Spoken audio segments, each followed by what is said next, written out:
And we're back with another cheap knife challenge. That's right, you don't have to spend too much money to get a great knife. I know there's a lot of wonderful looking knives that are $100, $200, $300, and my favorite knife is a 10-inch Blistoff, which currently retails for $200. Whew, that's a lot of money to spend on a tool. And remember, it's a tool, not a jewel. So, what does that mean? Spend less. And that brings up a great point. How much is less? Well, I've got three cheap knives here. This is my Winco 12-inch stamp knife, wood handle, very basic knife. Guess what? This knife was $5. And I love it. It's easy to keep sharp. I like a larger knife. I like a knife with a tall belly. And I typically like a knife with a bolster. But if I'm using a stamp knife, I like a tall profile knife. I find that it's a little easier for food to glide off the knife as you're using it. Just much more surface area on the belly of the knife. Here's another great cheap knife that I like. This is my Dexter. This is something that you would see in a commercial restaurant. Dishwasher safe, of course, because it's got the plastic handle. I'm assuming it has a full tang. I don't really know. This one was a little bit more. It was $50. Okay, I would say that's coming into the point where we're getting on the split line between cheap knife and expensive knife. Well, I was at Restaurant Depot yesterday and I found, I think, what is now the new king of cheap knives. It is a Lasting Cut forged 10-inch chef knife with a bolster, which you know I love, and this beautiful, just wonderful round handle. Just feels great. 15 bucks. I bought two of them. I was so impressed. So today I'm going to unpack this. We're going to dice and chop a few things and do an initial impression. All right, let's get cooking. Have you ever cut yourself opening a knife container? I have. I think this is probably one of the most dangerous operations out there. Come on. Yes! Liberated. Okay. So I've got two great knives here. Well, I don't know if it's great yet, but my new knife, the Lasting Cut forged knife I just love this handle. This feel of this handle is so nicely rounded. I have my Acero here as well in comparison. And I love the Acero with the exception I always feel like the handle's too blocky. Look at the difference here. Right, look at how much more rounded and smooth the edges are. The profiles of the knife are pretty similar. I would say the Lasting Cut forged knife, where it's lacking is a couple of things. It's kind of got this funky little top that swings down. I know you don't use the top. Sure enough, darn it, sure enough, I got a little nick on the blister pack. Always happens. That's kind of weird. I don't know if that's going to affect how that handles. And then this is pretty suspect here. So see at the bottom here where the bolster is, and it kind of swoops up. So my concern about that is because the bolster is lower than the edge of the bottom of the knife here, this butt end of the knife, that it's not going to cut very smoothly. For the price, I think that's forgivable.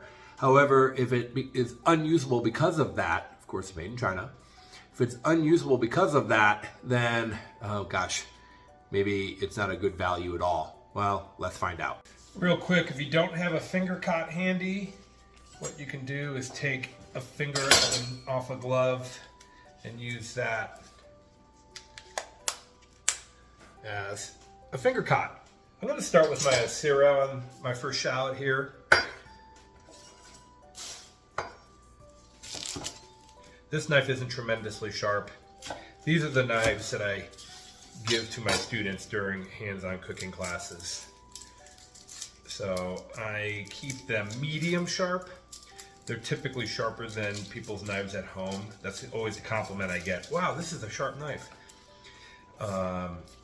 And I don't think a knife needs to be razor sharp to be excellent. I think that you can use great knife skills and technique and still get good speed and accuracy out of a knife. Okay, I'm going to start with my Acero here because I'm so accustomed to it.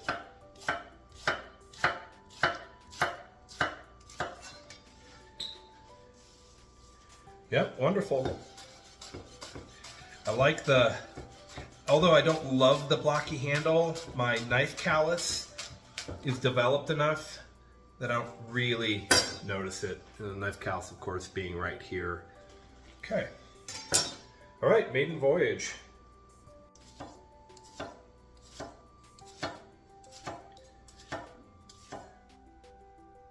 It's not very sharp out of the box.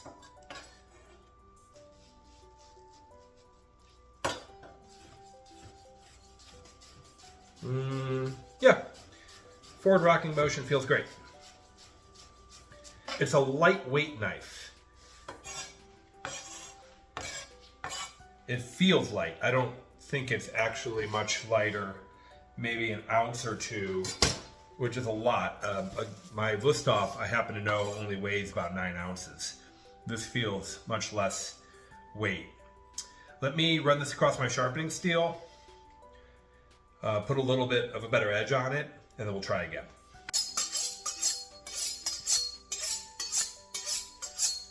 I can feel the burrs coming off of it. Oh yeah.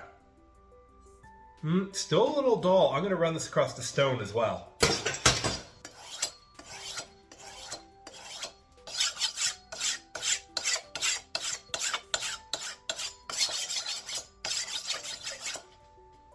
Oh yeah. Yeah, very nice.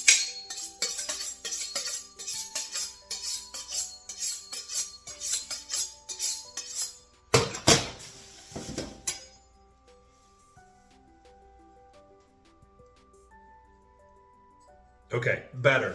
It's a lot more consistent feel. Still not super sharp. It doesn't feel like a typical factory edge, which is razor sharp. Much better. Much better. Sometimes cutting through that skin can be a real challenge for a dull knife. All right, let's try again. Okay, be careful. Here we are.